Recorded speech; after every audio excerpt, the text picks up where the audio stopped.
हमने आज तक अनेक सारे विषयों पर चर्चा की और उसमें से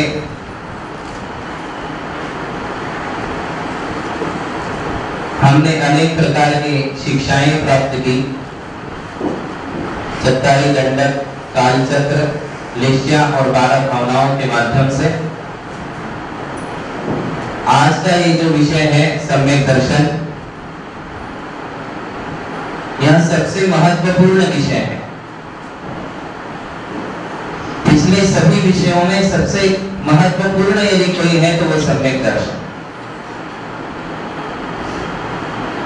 ये सम्यक दर्शन शब्द आपने कई बार सुना होगा। प्रवचनों के माध्यम से, शास्त्र पठन के माध्यम से हमने कई बार सम्यक दर्शन को सुना है, जाना है, किंतु उसकी वास्तविकता और उसकी उपयोगिता जीवन में क्या है, हमारे चलती फिरती जिंदगी में सम्यक दर्शन का क्या महत्व है, उसका क्या औचित्य है, हमें वो कैसे लाभदायक है, इन बातों पर हमारे लिए पुनर्विचार करना चाहिए। सम्यक दर्शन केवल शास्त्र का विषय नहीं है, स्वाध्याय का विषय नहीं है कि पुस्तक खोली, शास्त्र पढ़ा, उसमें सम्यक दर्शन की बातें पढ़ ली, उस पर चर्चाएं कर ली, इनफ। ऐसा वो नहीं है। सम्यक दर्शन हमारे व्यवहार का विषय है, वो हमारे परिणामों का विषय है, जीवन में हमारे लिए उसको धारण करने का विषय है। वो केवल चर्चा का विषय नहीं है।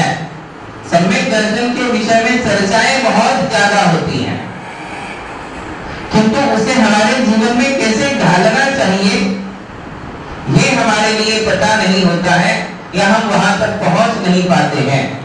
और इसका कारण जो मुझे समझ में आया वो ये है कि हम सम्यक दर्शन का महत्व ही नहीं जानते हैं। देखिए, जब तक किसी वस्तु का महत्व नहीं जानोगे, इस वस्तु का मेरे लिए क्या लाभ है, जब तक किसी के लिए लाभ और हानि ये दो विषय समझ में नहीं आते हैं, तब तक उसके लिए वस्तु का महत्व समझ में नहीं आता है। जब तक हमारे लिए इस वस्तु में क्या क्या गुण हैं और ये वस्तु मेरे लिए क्या काम आने वाली है, ये जब तक समझ में नहीं आता, हम उस वस्तु से दूर रहते हैं। जैसे कि पानी का हमारे लिए क्या लाभ है ये हमें पता है, इसलिए हम पानी को महत्व देते हैं, क्योंकि वो हमारी प्यास बुझाता है, कपड़े धोने में काम आता है, बर्तन धोने में काम आता है, घर साफ करने में काम आता है, नहाने के लिए काम आता है, रसोई बनाने के लिए काम आता है, अभिषेक पूजा में काम आता है, सब जगह पानी काम आता है। इसलिए पानी का महत्व हमें पता है, इसलिए उसके महत्व को हम कभी नकारते नहीं हैं और उसको हम लेकर के चलते हैं। पानी के महत्व को अपने मन में धारण करते हुए चलते हैं। बस ऐसे ही हमारे लिए समझना होगा। जब तक महत्व नहीं समझोगे, वस्तु की कीमत क्या है ये मायने नहीं रखता है, किंतु उससे काम कितने हो जाते हैं ये बहुत मायने रखता है। सुई की क्या कीमत है, क्या कीमत है? 20-25 रुपए की सुई है कि नहीं? उतनी भी नहीं होगी। 2 रुपए की सुई काम कितनी करती है? आज जो तुम्हारे शरीर पर कपड़े दमक रहे हैं, किसकी वजह से? किसकी वजह से? यदि सुई ना होती तो क्या इतने सुंदर सुंदर कपड़े आप पहन पाते? आज हम जीवन भर जितने कपड़े लत्ते पहन रहे हैं, केवल किसकी वजह से? भले उसकी कीमत 2 रुपए हो, किंतु उसका महत्व है। और उसका महत्व या उसका काम, उससे जो काम होने वाला है, वो काम दूसरी वस्तु से बनने वाला सुई का काम सुई ही कर सकती है और हथौड़े का काम हथौड़ा ही कर सकता है, किंतु जहां जो काम आने वाला है वो काम आएगा। बस इसी प्रकार से हमारे लिए सम्यक दर्शन का महत्व जब तक समझ में नहीं आएगा, तब तक हम उसके प्रति सेंसिटिव नहीं होंगे, संवेदनशील नहीं होंगे। आया राम गया राम, सुन लिया छोड़ दिया, ऐसा ही वो विषय बनेगा जब तक हमें उसका महत्व पता नहीं चलेगा। गुरु आते हैं और आकर के 4-4 महीना रह करके चले जाते हैं। जो लोग उनका महत्व समझ लेते हैं वो उनसे जुड़ जाते हैं, तो उन्हें दुख होता है, उनके पीछे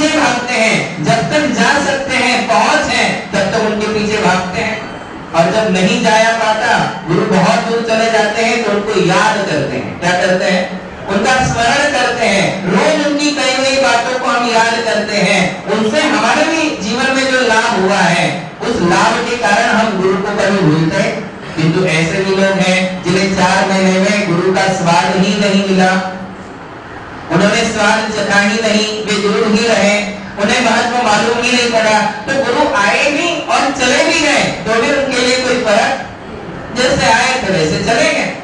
जिसको उस वस्तु का महत्व समझ में आएगा वही उससे जुड़ेगा। हम कब किसी वस्तु से जुड़ते हैं? जब तक हमारे लिए उससे कुछ फायदा नहीं होता है। फायदा नहीं होगा तो हम उस वस्तु से नहीं जुड़ेंगे। ये त्रैकालिक नियम है, शाश्वत नियम है। हम उन्हीं वस्तुओं से जुड़ते हैं, उन्हीं व्यक्तियों से जुड़ते हैं जिन वस्तुओं से और जिन व्यक्तियों से हमारे लिए लाभ मिलता है, कुछ ना कुछ सुख की अनुभूति मिलती है, हमारे अनेक काम हो जाते हैं। बराबर है? आपकी कंपनी हो और कंपनी में आपके एम्प्लॉइज हो, वे सारे एम्प्लॉइज मिलकर के आपकी कंपनी चला रहे हैं। इसमें हर एम्प्लॉय से तुम्हारा जो है घनिष्ठ और घना जुड़ाव है, संबंध है, क्योंकि वो तुम्हारे काम आ रहा है। वो यदि पार्टी चेंज कर दे, कंपनी चेंज कर दे, तुम्हारी जॉब छोड़ दे तो तुम्हारा उससे रिलेशन रहेगा। ऐसे तो दिन में 2 बार 4 बार आप उससे बात करते थे, अब 1 बार भी नहीं करोगे। क्यों नहीं करते? क्योंकि उससे तुम्हारे लिए कोई लाभ। सम्यक दर्शन भी ऐसा ही है। जब तक सम्यक दर्शन का लाभ समझ में नहीं आएगा तब तक हम उसके विषय में कभी जागरूक नहीं हो पाएंगे, तब तक हम उसके विषय में कभी संवेदनशील नहीं बन पाएंगे। और जब हमें लाभ समझ में आएगा तो उसको तुम छोड़ोगे नहीं, उसके लिए तुम अपना सर्वस्व समर्पण कर दोगे, अपना जीवन समर्पण कर दोगे, अपना तन मन और धन सब कुछ सम्यक दर्शन के लिए समर्पण कर दो। समर्पण की बात है, जिसके प्रति तुम्हारा समर्पण आ गया उसके लिए तुम सब सौंप देते हो। नहीं सौंपते क्या? सौंप ही देते हो। जिससे तुम्हारे लिए प्यार हो गया तुम उसके लिए रात नहीं सोचते, दिन नहीं सोचते, पैसा नहीं सोचते, रिश्ते नहीं सोचते, उस एक प्यार के पीछे तुम सब कुछ लुटाने के लिए तैयार। लुटा देंगे नहीं, दीवानों की कोई कमी है? लुटा ही देते हैं। सिर्फ प्यार होने की देर है और उसके प्रति समर्पण जानने की बात है। एक बार लगाव हो गया, जुड़ा हो गया और बहुत पास में आ गए कि उसके प्रति हम तन भी देते, मन भी देते और जीवन भी दे देते हैं। उसको बोलते कि अब सब कुछ तुम्हारा है, मैं तुम्हारा हूँ, तू जैसा चाहे वैसा ही मैं नाचूंगा, चलूंगा, करूंगा। ये क्या है? समर्पण की बात है। क्या बात है? ऐसे ही जिसके लिए देव शास्त्र गुरु के प्रति समर्पण जाग जाता है, वो भी ऐसे ही मन से जुड़ता है, इतना ही घना लगाव उसको हो जाता है और वो सोचता है कि अब मेरा जीवन, अब मेरा शरीर, अब मेरा मन वचन काय और जो कुछ भी मेरे पास है वो सब कुछ भगवान के लिए, धर्म के लिए, गुरु के लिए। ये किसकी बात है? समर्पण की बात है, लगाव और जुड़ाव की बात है। हमें सम्यक दर्शन से कब लगाव होगा? जब हम सम्यक दर्शन की महिमा को समझेंगे। और जब तक महिमा समझ में नहीं आएगी तब तक, जैसे नमोकार मंत्र की महिमा हमें पता है, हमें पता है कि नमोकार मंत्र हमें कौन कौन सी दुर्घटनाओं से, कौन कौन सी आपदाओं से बचा देता है, कितनी सारी समस्याओं से हमें नमोकार पार कर देता है, ये हमें पता है। इसलिए नमोकार मंत्र हमारे दिलो दिमाग में छाया हुआ है। ये सम्यक दर्शन भी नमोकार मंत्र से ही जुड़ा हुआ है। यह नमोकार मंत्र का संबंध भी किससे है? सम्यक दर्शन से है। तो हम सम्यक दर्शन की चर्चा करेंगे। सम्यक दर्शन क्या चीज है? तो पहले हम शब्द समझ ले। सम्यक दर्शन, दर्शन शब्द के 2 अर्थ हैं। एक होता है देखना, देव दर्शन, दूर दर्शन, है कि नहीं? वहां दर्शन का क्या अर्थ है? देखना, देव को देखना या दूर का देखना, नजदीक का देखना या दूर का देखना। एक दर्शन शब्द का अर्थ है देखना और दूसरा अर्थ है श्रद्धा, रुचि, आस्था, विश्वास। कौन से शब्द का अर्थ? दर्शन शब्द का दूसरा अर्थ है श्रद्धान, विश्वास, रुचि, आस्था। ये अनेक शब्द हैं, अनेक उसके सिनोनिम्स है, समानार्थी शब्द हैं। तो यहाँ दर्शन शब्द से, यहाँ सम्यक दर्शन में जो दर्शन का अर्थ है वो है श्रद्धा। क्या है? श्रद्धा। और सम्यक शब्द का अर्थ है कि सच्ची श्रद्धा। कौन सी श्रद्धा? सच्ची श्रद्धा। ये हमें पता है, सम्यक दर्शन का अर्थ सबको पता है कि सच्ची श्रद्धा, किंतु सच्ची श्रद्धा का स्वरूप क्या है? क्या मेरी श्रद्धा सच्ची है? क्या मेरा विश्वास सच्चा है? और वो सच्चा कब कहलाएगा? वही बात हमारे लिए सीखनी है। श्रद्धावान लोगों की दुनिया में कोई कमी नहीं है। नास्तिक लोगों को छोड़ दो तो इस संसार में सब श्रद्धावान है। केवल नास्तिक ये एक ऐसा मत है जो किसी पर विश्वास नहीं करता है। नास्तिक किसे कहते हैं बताया था? क्या कहा था? जो पुण्य और पाप को नहीं मानते, जो स्वर्ग और नरक को नहीं मानते, जो आत्मा को नहीं मानते, जो कर्मों को नहीं मानते, जो स्वर्ग को नहीं मानते, जो पुनर्जन्म नहीं मानते। इसका अर्थ है कि जो अदृश्य वस्तुओं को नहीं मानते हैं, जो हमारी आंखों से दिखाई नहीं देगा वो इस संसार में नहीं है, जो आंखों से दिखाई देता है वही इस संसार में है। ऐसी जिनकी श्रद्धा है या ऐसी जिनकी मान्यता है वे नास्तिक हैं। कौन कहलाते हैं वो? नास्तिक। क्योंकि वो इस भौतिक संसार से बाहर कुछ है ऐसा मानते ही नहीं। जो कुछ सामने है वही है, इसके अलावा आत्मा दिखती नहीं, कर्म दिखते नहीं, पुण्य पाप दिखता नहीं, स्वर्ग नरक दिखता नहीं, पिछला और अगला जन्म दिखता नहीं। इसलिए इन सारी बातों को वो मानते ही नहीं। भगवान दिखते नहीं क्योंकि भगवान कहाँ है पता नहीं, इसलिए भगवान को भी नहीं मानते। जो इन सारी सत्ताओं को नहीं मानता है उसे नास्तिक कहते हैं। इन नास्तिकों को यदि छोड़ दो तो संसार में सारे धर्म आस्तिक धर्म हैं। कौन सा धर्म है? आस्तिक। क्या आस्तिक हो जाना ही सम्यक दर्शन है? नहीं। नास्तिक का तो सम्यक दर्शन है ही नहीं, किंतु केवल आस्तिक बन जाना भी सम्यक दर्शन नहीं है। क्योंकि आस्तिकता में किसी के भी ऊपर विश्वास हो सकता है।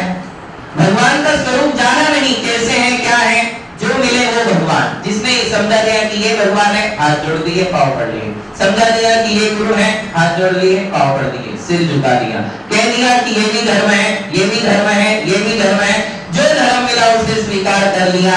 ऐसा जिनका है उन्हें भी सम्यक दर्शन नहीं। श्रद्धा तो है, उन्हें श्रद्धा है, वो आस्तिक है। किसी न किसी भगवान पे जिसकी श्रद्धा हो, किसी न किसी गुरु पर जिसकी श्रद्धा हो, किसी न किसी धर्म पर जिसकी श्रद्धा हो, उसे क्या कहते हैं?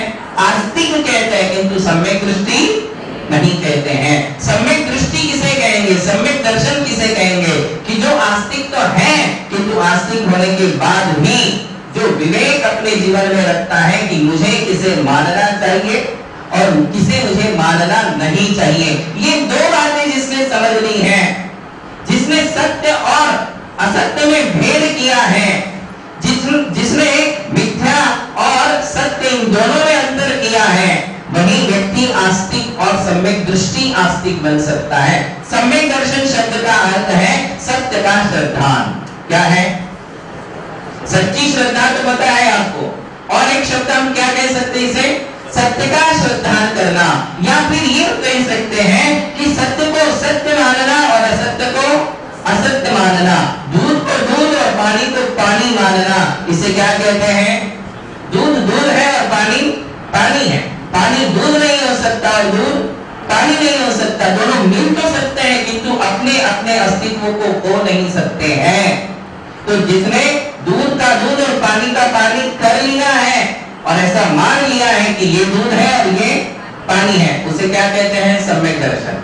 बिल्कुल आपकी भाषा में समझा रहा हूं। जिसने सोने और पीतल में अंतर किया है, दिखने में दोनों पीले हैं फिर भी सोना सोना है और पीतल पीतल है। सोना पीतल नहीं हो सकता और पीतल कभी सोना नहीं हो सकता है। ऐसा जिसने समझ लिया है और स्वीकार भी कर लिया है, केवल समझा नहीं है। देखिए सम्यक दर्शन का संबंध किससे है? केवल समझने से नहीं है, केवल समझने से नहीं है, बल्कि समझने के साथ ये स्वीकार कर लिया है कि ये सोना है और ये पीतल है। मुझे सोना चाहिए तो पीतल को मुझे छोड़ना पड़ेगा, या फिर सोना की हैसियत नहीं है तो पीतल मुझे चाहिए तो सोना छोड़ना पड़ेगा। पीतल की कीमत पीतल की होगी और सोने की कीमत सोने की होगी। तो जिसने सोने और पीतल में अंतर कर दिया, बराबर। छाछ भी व्हाइट कलर की और चूने का पानी भी व्हाइट कलर का है, किंतु व्हाइट कलर का होने के बाद भी चूने का पानी है, वो छाछ का काम नहीं करेगा। और छाछ है, वो चूने का काम नहीं करेगी। इन दोनों को हमने समझा और स्वीकार छाछ है और ये चूल्हे का पानी है। इसे क्या कहते हैं? समझा, स्वीकार किया, मान लिया। स्वीकार करने का अर्थ है मान लेना। क्या है?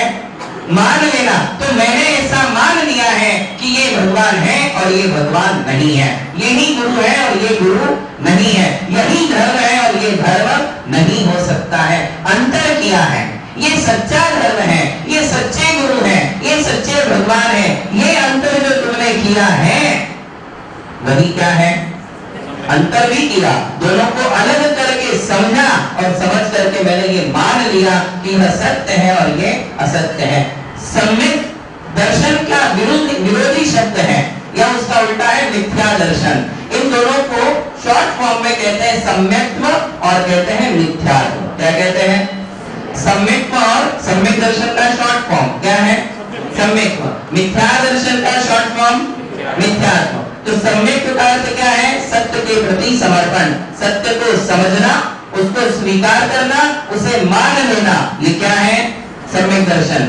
और जो सत्य और असत्य में भेद नहीं करना, सच को झूठ, झूठ को सच समझना, ये क्या है? मिथ्या दर्शन। सोने को पीतल समझना और पीतल को सोना समझ लेना और उसे वैसा ही मान लेना, ये क्या है? मिथ्यात्व। वहां अविवेक है, वहां अज्ञान है। क्या है? मिथ्यात्व का कारण है अज्ञान, और जब खरा ज्ञान हो जाता है तो हमारे लिए सम्यक दर्शन हो जाता है। ये ध्यान रखना।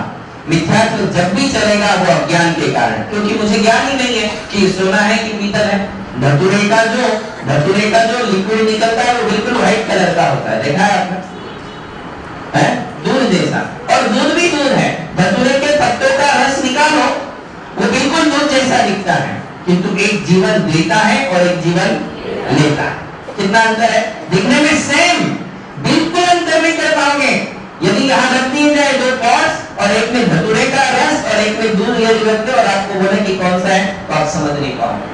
जो ये होता है इसी को मिथ्यात्व कहते हैं, कि जो हम समझ नहीं पाते कि मैंने धतूरे के रस को ही दूध समझ लिया था, और जब मैंने पिया और जब उसका असर मेरे पर हुआ तब मुझे समझ में आया कि ये तो गलत है। बात समझ में आ रही है? समझ में आ रही? यही मिथ्यात्व है। दोनों को एक समझना, दोनों को समान समझना, दोनों को सत्य समझना, यही क्या है? मिथ्यात्व। और दोनों को अलग करके समझना, इसे क्या कहते हैं? ऐसे ही कई एग्जाम्पल है। शरीर को शरीर समझना, आत्मा को आत्मा समझना, दोनों को एक नहीं करना। दोनों को एक कर दिया तो क्या है?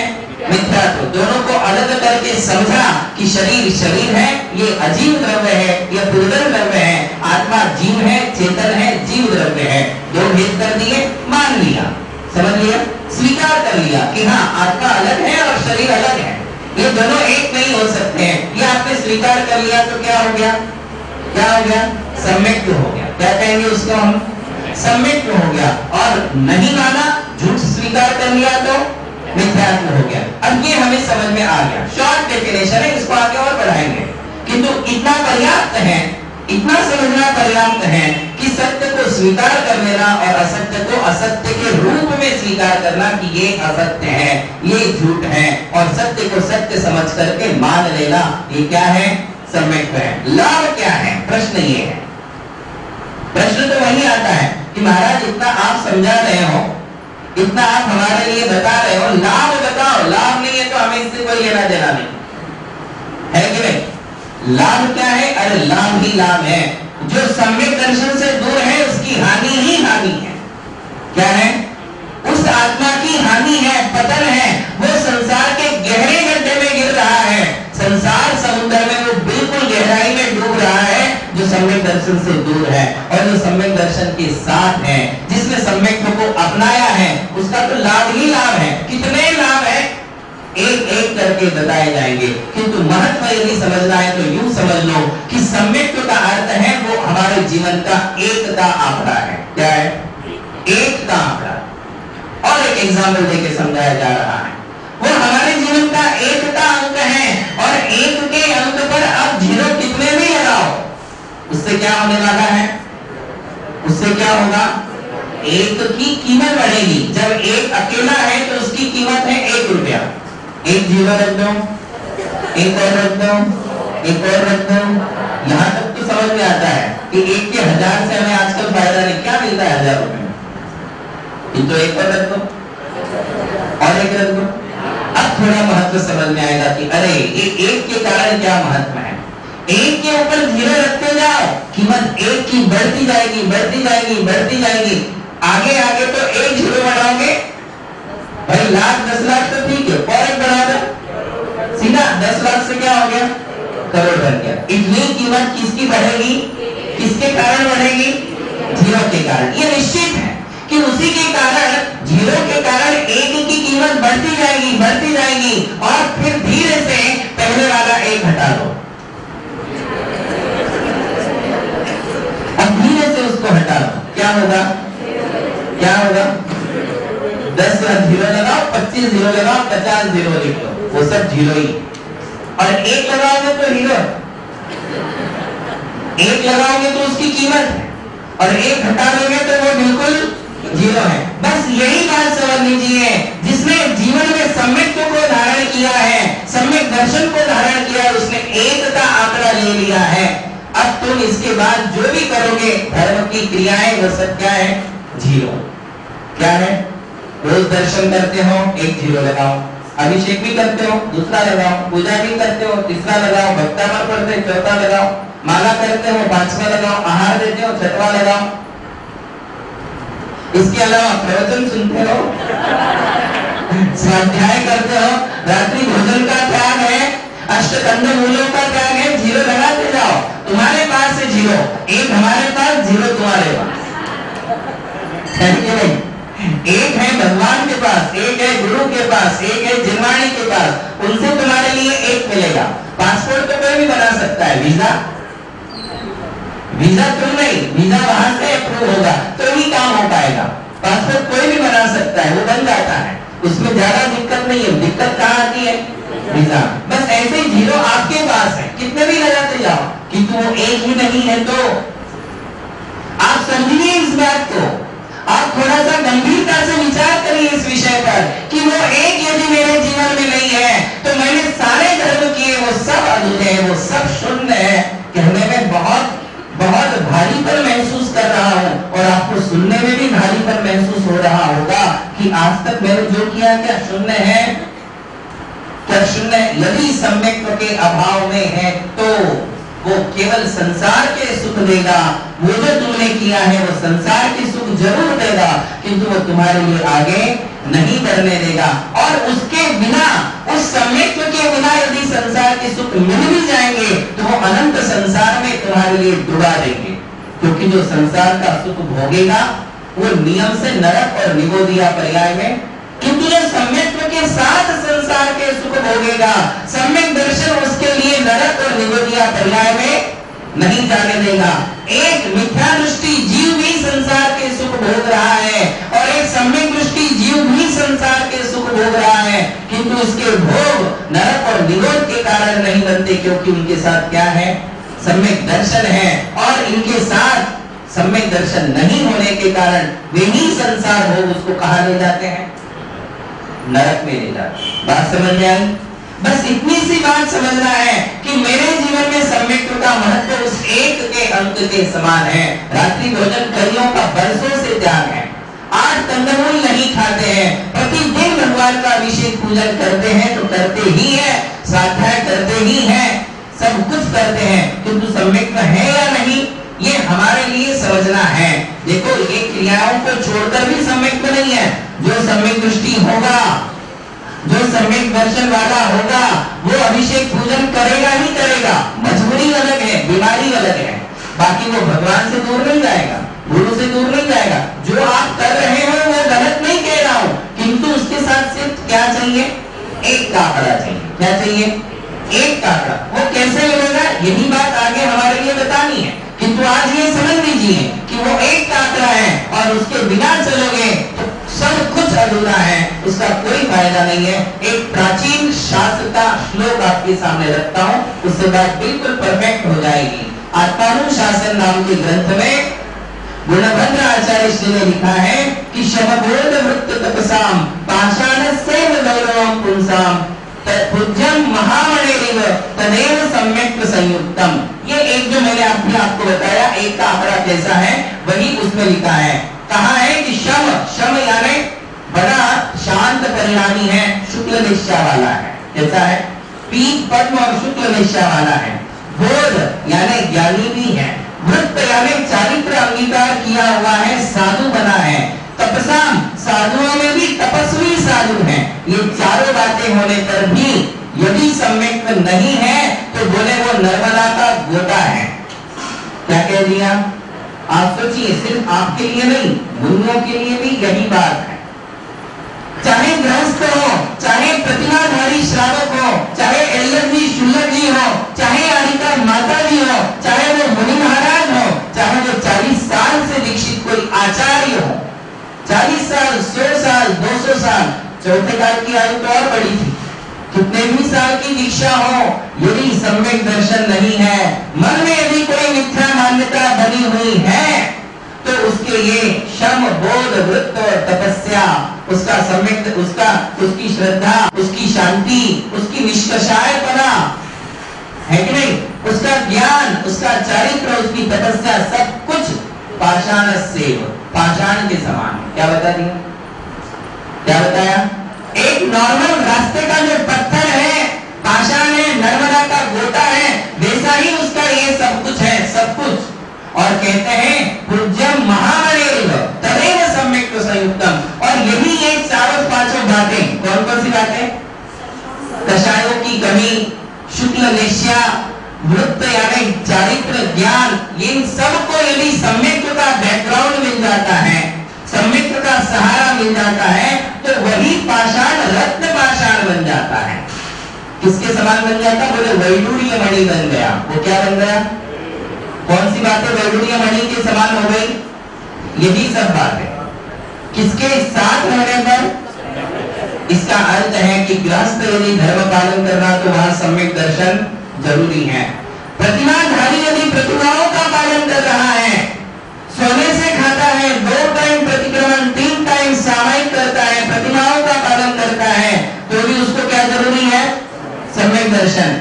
यदि कोई एल्लजी, शुल्लक जी 11 प्रतिमाओं का पालन करते हैं, उन्हें भी क्या जरूरी है? सम्यक दर्शन। और मुनि महाराज है, आरिका माता जी है, तो उनको लिए भी क्या आवश्यक है? सबके लिए सम्यक दर्शन की परम आवश्यकता है। बिना सम्यक दर्शन के सब लोग मिथ्या दृष्टि है। सब लोग, चाहे वो साधु बने, चाहे वो आचार्य बन जाए, चाहे वो कोई माता जी बन जाए, यदि सम्यक दर्शन नहीं है तो वो कहाँ है? कहाँ है? मिथ्यात्व में। और सुनिए, मिथ्या दृष्टियों का पहला गुण स्थान होता है और सम्यक दर्शन वालों का चौथा, यानी वो एक एक स्टेप आगे बढ़ के चौथे में आ चुका है। और यदि उसके सम्यक नहीं है तो वो चाहे मुनि हो, आरिका हो, कौन से गुण स्थान में? यदि मुनियों के लिए भी सम्यक इतना अनिवार्य है कि वो एक बार आहार करते, 2 बार प्रतिक्रमण करते, 3 टाइम की सामायिक करते, 4 बार स्वाध्याय करते, केशकोच करते, उपवास करते, अंतराय पालते, पैदल चलते, समितियों का पालन करते, ये सब कुछ करते हुए भी उन्हें सबसे पहले क्या चाहिए? यदि सम्यक नहीं है तो वही मुनि द्रव्यलिंगी मुनि कहलाते हैं और वो पहले गुण स्थान में आ जाते हैं। तो मुनियों के लिए भी सम्यक दर्शन इतना आवश्यक है। ज्ञान नहीं, ज्ञान की उतनी आवश्यकता नहीं है जितनी सम्यक दर्शन की आवश्यकता है। ज्ञान कितना चाहिए किसी को? कितना चाहिए? जितने में उसकी श्रद्धा और उसका चारित्र दोनों परफेक्ट बने रहे, उतना ही ज्ञान चाहिए। ज्यादा ज्ञान आवश्यक नहीं है, श्रद्धा ज्यादा चाहिए। कि क्या ज्यादा चाहिए? कौन सी बात बताई? बोले शम, शम यानी शुक्ल लेशिया, पीत लेशिया, पद्म लेशिया। कई लोग जो है आज की तारीख में कई लोग जो है अधिकतर ध्यान किसकी तरफ देते हैं? बताएं कि मुझे अपनी कषायों को शांत रखना चाहिए। शांत रहो, कषाय कम करो, कषाय कम करो, यही धर्म है। किंतु उनका ध्यान सम्यक दर्शन की तरफ बिल्कुल नहीं है। कई स्वाध्याय प्रेमी आज ऐसे हैं, हजारों स्वाध्याय प्रेमी है जिन्होंने इसको पहला धर्म माना है। किसको? अपनी कषायों को कम करना। जबकि कषाय कम कब होती है? कब होती है? जब वो सम्यक धारण करता है, तब अनंतानुबंधी कषाय चली जाती है, तभी तो कषाय कम होगी। और कषाय कम करनी है तो प्रतिमा धारण करनी पड़ेगी, मुनि करना पड़ेगा, तो कषाय कम होगी। जबकि वो की बात करता है, जो कि अप्रत्याख्यान कषाय से आगे जा ही नहीं सकता, उसकी वही कषाय होती है। चर्चाएं किसकी होनी चाहिए? सम्यक दर्शन की। किसके लिए ज्यादा संवेदनशील होना चाहिए? सम्यक दर्शन। किंतु अधिकतर स्वाध्याय प्रेमी बस ये बात करते कि कषाय कम करो, यही धर्म है, जबकि वो दूसरा धर्म है, सेकेंडरी है। पहला धर्म क्या है? मिथ्यात्व छोड़ो, सम्यक को अपनाओ। मिथ्या मान्यताओं को छोड़ो, मिथ्या धारणाओं को छोड़ो, सम्यक पूर्ण धारणाओं को अपनाओ। वही सबसे पहला धर्म है, उसके बिना सब शून्य है। क्या है? क्योंकि कषाय को कम करने से एक का आंकड़ा नहीं मिलेगा, वो एक शून्य है। क्या है? वो एक के ऊपर लगाया जाने वाला शून्य है। क्या? पीतलेशिया, पद्मलेशिया और शुक्ललेशिया, ये सब क्या है? ये एक के ऊपर लगाए जाने वाले आंकड़े हैं। उसके पहले क्या चाहिए? तो लेशिया पर ज्यादा ध्यान दोगे कि सम्यक पर? पहले सम्यक पर, उसके बाद लेशिया पर। मेरा सम्यक दृष्टि होना पहले जरूरी है, सबसे पहले वो जरूरी है। और उसका अर्थ है कि मुझे सत्य को स्वीकार करना है, और जितनी गलत धारणाएं हैं, जितनी गलत मान्यताएं हैं, उसे मुझे छोड़ना है। उसके बिना सम्यक दर्शन, एक भी मिथ्या मान्यता बैठी है, एक भी मिथ्या मान्यता बैठी है, तो समझ लो अभी भी सम्यक दर्शन नहीं है। और उसको कैसे दूर करना, मैं आपको बिल्कुल शॉर्ट एंड स्वीट फॉर्मूला बता दूंगा। चिंता नहीं करना, टेंशन कभी लेना ही नहीं है कि नहीं? ये तो हम पहले से बताते आ रहे हैं, टेंशन लेने का ही नहीं कि ये सम्यक दर्शन के लिए आप कितना टेंशन। एक तो लेशियाओं का लिया आप सम्यक, लेशिया में इतना टेंशन आ गया, अब इसमें टेंशन की बात ही नहीं है। बिल्कुल एक बात कल बताई, अंधेरे को भगाना है, दिया जला, खत्म बात। अंधेरा भाग गया, अंधेरा कितना भी घना हो, कितना भी फैला हुआ हो, उसको तो केवल दिए की जरूरत है, वो भाग जाता है। बस ऐसे ही सम्यक दर्शन है, बहुत ही सिंपल और शॉर्ट फॉर्मूला है, इजी है समझने के लिए और स्वीकार करने के लिए। बस उतनी सी बात मान जाना, उतनी बात मान गए तो समझ लो सम्यक दर्शन आपके साथ है और मिथ्या को छूट जाएगा, है ना? तो उतनी सी बात। तो ये कैसा हो गया? एक का आंकड़ा। बोले लेशियाओं के पहले भी क्या चाहिए? सम्यक दर्शन चाहिए। फिर कहा बोध, बोले ज्ञान चाहिए कि सम्यक दर्शन? तो क्या चाहिए? कई लोग आज केवल क्या कहते पता है? ज्ञान चाहिए, मुझे केवल ज्ञान चाहिए। तो केवल ज्ञान दो है, केवल ज्ञान दो है। मुझे केवल ज्ञान चाहिए, ये बात तो अच्छी है, क्योंकि केवल ज्ञान का मतलब जो भगवान ने पाया है वो केवल ज्ञान। और एक कहते मुझे केवल ज्ञान चाहिए। जो लोग इस धारणा वाले हैं कि केवल ज्ञान चाहिए, सिर्फ ज्ञान चाहिए, वो लोग भी जीरो है, उन्हें कुछ मिलने वाला नहीं है। जो केवल ज्ञान के प्रति समर्पित है, सम्यक के प्रति समर्पित, चारित्र के प्रति भी समर्पित नहीं है, सम्यक के प्रति भी समर्पित नहीं है, केवल स्वाध्याय करना है। क्या करना है? पन्ने पलटाना है बस। उनको लगता है कि जितने पन्ने पलटा लूंगा मेरा भला हो जाएगा। ये बात अलग है कि वो शुभोपयोग है, अच्छा उपयोग है, किंतु उससे लाभ नहीं है। लाभ किससे है? यदि सम्यक दर्शन नहीं है तो स्वाध्याय भी बेकार है, जीरो है। स्वाध्याय करना बेकार नहीं है, किंतु सम्यक के बिना यदि है तो उससे भी कोई लाभ होने वाला नहीं है। इसलिए स्वाध्याय बाद में, सबसे पहले क्या? सम्यक दर्शन। तो इस सम्यक दर्शन को हमें समझना है कि मुझे जो है लेशियाओं के पहले, ज्ञान के पहले, चारित्र के पहले, प्रतिमा धारण करने के पहले, रात्रि भोजन त्याग करने के भी पहले क्या चाहिए? ये तो जैनाचार है जो तुम पाल रहे हो, पालना नहीं चाहिए। सातों व्यसनों का त्याग करो, रात्रि भोजन का त्याग करो, प्रतिदिन भगवान की आराधना करो, ये तो करना ही है, किंतु इसके पहले मुझे क्या चाहिए? या इनके साथ मुझे क्या चाहिए? सम्यक दर्शन चाहिए। वो सम्यक दर्शन है। सम्यक दर्शन के बिना सब कुछ व्यर्थ है। एक छोटा सा दृष्टांत है, बनारस के 4 पंडित, पुराने जमाने की बात है, बनारस के 4 पंडित थे और वो पंडितों ने क्या किया कि एक दिन भांग पी ली, नशे में आ गए। भांग पीने के बाद नशे में आ गए और नशे में आने के बाद शाम को वो निकले और उन्होंने सोचा कि चलो आज थोड़ा सा नाव में बैठ करके सैर सपाटा करके आते हैं। नशे में थे बिल्कुल। घाट पे गए, नाव पे बैठे और नाव पे बैठे, अंधेरा हो चुका था और उन्होंने नाव खेलना स्टार्ट किया। रात भर खेलते रहे, रात भर खेलते रहे। उसको लगा यार बहुत दूर आ गए होंगे, सुबह तक थोड़ा सा नशा उतर गया। दूसरे ने कहा भैया बहुत दूर आ चुके होंगे, बंद करो।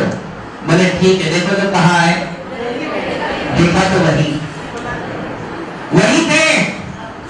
आगे एक कदम भी आगे नहीं बढ़ी थी नाव। रात भर नाव खेली किंतु थे कहाँ वही। क्यों? क्योंकि नाव की जो वो साकल होती है, उस साकल घाट के लिए बांधी हुई थी, उन्होंने छोड़ी नहीं। वो छोड़ी नहीं और सिर्फ क्या करते रहे, सम्यक दर्शन के बिना तुम जितनी भी आराधनाएं, तपस्याएं, साधनाएं कर रहे हो, वो केवल ऐसे ही नाव खेले जैसा है जिसकी साकल अभी मिथ्यात्व से बंधी हुई है। किससे बंधी हुई है? मिथ्यात्व से जिसकी साकल बंधी हुई है, वो कितना भी त्याग, तपस्या, साधना, ध्यान, स्वाध्याय कुछ भी कर ले तो भी उसका सब कुछ क्या है, व्यर्थ है। मिथ्यात्व को छोड़ना ही पड़ेगा, उसको छोड़े बिना तुम्हारी नाव आगे चलने वाली नहीं है। तो हमारे लिए आज ये समझना है कि सम्यक दर्शन का, देखो ये सम्यक दर्शन कब मिलेगा, कैसे मिलेगा, ये बात अलग है। इसकी भी अलग अलग बातें हैं कि सम्यक दर्शन संसार में सबको नहीं मिलता है, सबको नहीं मिलेगा। ये तुम्हारे भाग्य में है कि तुम सम्यक को अपना सकते हो। वो उसके लिए योग्यताएं क्या है, उसकी विशेषताएं क्या है, क्या क्या बातें होना जरूरी है। मतलब ये है कि सम्यक दर्शन भाग्य से मिलता है कि पुरुषार्थ से मिलता है। सामान्य बात बता रहा हूं, पुरुषार्थ से मिलता है। यदि केवल पुरुषार्थ से बोलोगे तो वो गलत है, केवल भाग्य से बोलोगे तो भी दोनों ही बातें चाहिए। क्या चाहिए? भाग्य भी तगड़ा चाहिए और पुरुषार्थ भी चाहिए। यदि तुम्हारे भाग्य में मनुष्य पर्याय ना होती और तुम यदि पेड़ बन जाते तो अब बताओ, पुरुषार्थ की कमी है या भाग्य की कमी है? किसकी कमी है? भाग्य की कमी है। तो अब कल हम आपके लिए ये समझाएंगे कि सम्यक दर्शन कैसे भाग्य से भी मिलता है और दोनों का संगम, दोनों का जोड़ होना जरूरी है। सम्यक दर्शन के लिए कौन सा भाग्य चाहिए और उसके लिए कौन सा पुरुषार्थ चाहिए, ये दो बातों पर हमारे लिए विचार करना है। मनुष्यों के लिए तो सुगम है, किंतु मनुष्यों के लिए भी वो दुर्लभ कैसे हो जाता है, ये बात हमारे लिए समझना जरूर। दोनों बातें चाहिए। केवल तुम प्रयास कर लो और पास हो जाओ नहीं हो सकता है। बच्चे सभी के सभी बच्चे प्रयास करते हैं, मेहनत करते हैं, रात दिन मेहनत करते हैं, किंतु कुछ बच्चे एक बार में निकल जाते हैं, एक बार में एंट्रेंस, आईपीसीसी और फाइनल बाहर। और कई बच्चे उतनी ही मेहनत, उससे 4 गुनी मेहनत करने वाला बच्चा 4 बार आईपीसीसी की एग्जाम दे चुका है, फिर भी अभी तक बाहर। तो किसकी कमी मानोगे आप? प्रयास की कमी है, पुरुषार्थ की कमी है कि वहां कुछ बैड लक भी है, उसका बैड लक है, उसके भाग्य में कमी है, इसलिए उसकी मेहनत रंग नहीं ला पा रही है। इसलिए जिंदगी केवल पुरुषार्थ से नहीं चलती है, वहां क्या होना जरूरी है? भाग्य का होना भी जरूरी है। उसके बिना हमारी मेहनत रंग नहीं ला सकती। ऐसा सब जगह ले लो और ऐसा सम्यक दर्शन में भी ले लो। जैसे संसार करने के लिए, व्यापार करने के लिए, आर्थिक सफलताएं पाने के लिए, गृहस्थी की सफलताएं पाने के लिए, गृहस्थी तो सब करते, सबको बच्चे क्यों नहीं होते? क्यों नहीं होते? किसकी कमी है बताओ जरा?